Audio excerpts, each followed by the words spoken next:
আসসালামু আলাইকুম রহমতুল্লাহ। কেমন আছেন সকলেই? আশা করি সকলেই ভালো আছেন। দেশ ও প্রবাসে থাকা সকল ব্যাংকের সকল গ্রাহক সহ বাংলাদেশের সকল নাগরিকদের জন্য একটি মহা গুরুত্বপূর্ণ মহা আপডেট নিউজ নিয়ে আপনাদের মাঝে উপস্থিত হয়েছি। ব্যাংক খাত ডুবিয়ে নিজের আখের গুছিয়ে বিদায় আহসান মনসুরের। দুবাইয়ে মেয়ের নামে প্রায় ৪৫ কোটি টাকার ফ্ল্যাট। এই সকল বিষয় নিয়েই এখনকার নিউজটি। আসলে সত্য মিথ্যা যাচাই বাছাই না করে কোনো বিষয়টা এমনভাবে হাইলাইট করা উচিত নয় যাতে কারো কোনো কিছু সম্মানে ক্ষুণ্ণতা আনে। আমরা কালের কণ্ঠ থেকে একটি নিউজ আপনাদের মাঝে প্রোভাইড করছি মোল্লা নিউজ টিভি ও ভাইরাল নিউজ বিডির মাধ্যমে। অর্থনীতির আকাশে সুদীর বজ্রধ্বনি তুলেছিল তিনি। পুঁজিবাজার, ব্যাংকিং খাত আর শিল্প গোষ্ঠীর অনিয়ম, অর্থ পাচার ও ঋণ জালিয়াতির বিরুদ্ধে যুদ্ধ ঘোষণা করেছিলেন তৎকালীন governor doctor Ahsan H Mansur. অন্তর্বর্তী সরকারের নির্দেশে দেশের শীর্ষ গোষ্ঠীগুলো ও সাবেক প্রধানমন্ত্রীর পরিবার সদস্যের বিরুদ্ধে মোট 11টি যৌথ তদন্ত কমিটি গঠন করা হয়। অভিযোগ ছিল ক্ষমতায় অপব্যবহার, হাজার কোটি টাকার ঋণ জালিয়াতি, বিদেশে অর্থ পাচার। কিন্তু ১.৫ বছর পেরিয়ে গেলেও কোনো শিল্পগোষ্ঠীর বিরুদ্ধে দৃশ্যমান কোনো অর্থ পাচার বা দুর্নীতির অভিযোগ প্রমাণ করা যায়নি। তদন্তের ঢাকঢোল যত জোরে পেটানো হয়েছিল, ফল ততটাই নিশ্চুপ থেকে গেছে। বরং এই সময়টা বিনিয়োগকারীদের আস্থা হয়ে গেছে ধীরে ধীরে। বড় শিল্পগোষ্ঠীর উপর কঠোর নজরদারি ও অনিশ্চয়তার অবহেলা, নতুন বিনিয়োগে ভাটা পড়ে পুঁজিবাজার দেখা দেয় অস্থিরতায়। এই পরিস্থিতিতে দেশের ব্যাংক খাত ডুবিয়ে নিজের আখের গুছিয়ে গতকাল বিদায় নিলেন বাংলাদেশ ব্যাংকের governor doctor Ahsan H Mansur. এর মধ্যেই নতুন বিতর্কের জন্ম হয়। দুবাইয়ে একটি বিলাসবহুল ফ্ল্যাট কেনা হয়েছে।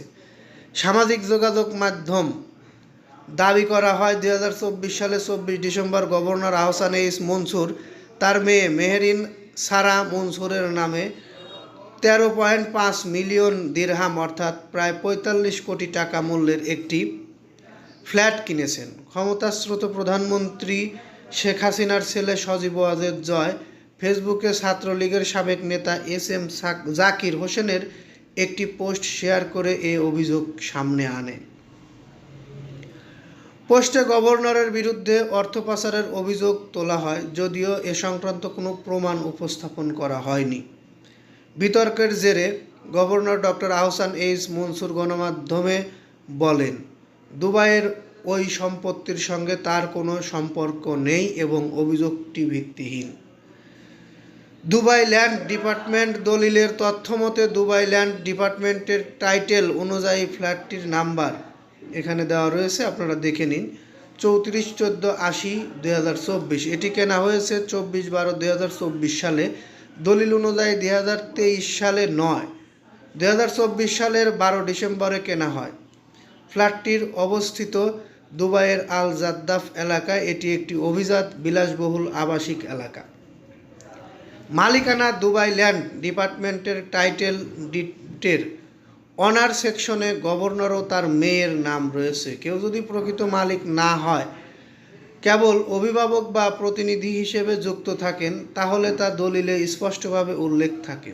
শুধু নাম উল্লেখ থাকলে সেটি সরাসরি আইনগত মালিকানা হিসেবে গণ্য হয় না। গভর্নরের বাবা হিসেবে নাম এসেছে, এ দাবিটি সত্য নয়। যাই হোক, আপনারা হয়তো অনেক কিছুই বুঝেছেন, কিন্তু কোনো কিছু প্রমাণ না হওয়া পর্যন্ত কারো বিরুদ্ধে কোনো অপবাদ দেওয়া এটি আইনানুগ অপরাধ। শুধু তাই নয়, অ্যাজ এ মুসলিম হিসাবে এটি খুব খারাপ, এটি পাপের কাজ।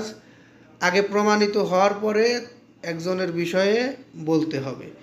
গভর্নর বাংলাদেশ ব্যাংকের খুব খারাপ অবস্থায় হাল ধরেছিলেন, এখন তাকে আবার বিদায় করে নতুন গভর্নর নিয়োগ দেওয়া হয়েছে। নতুন গভর্নর কী করে সেটা দেখার বিষয় আমাদের। আমরা আশা করব আমাদের বাংলাদেশের অর্থনৈতিক খাতটি যেন অতি দ্রুত ভালো হয়ে যায় এবং গ্রাহকদের আমানতের টাকাগুলো সহি সালামতে সব ব্যাংক থেকে ফেরত পায়।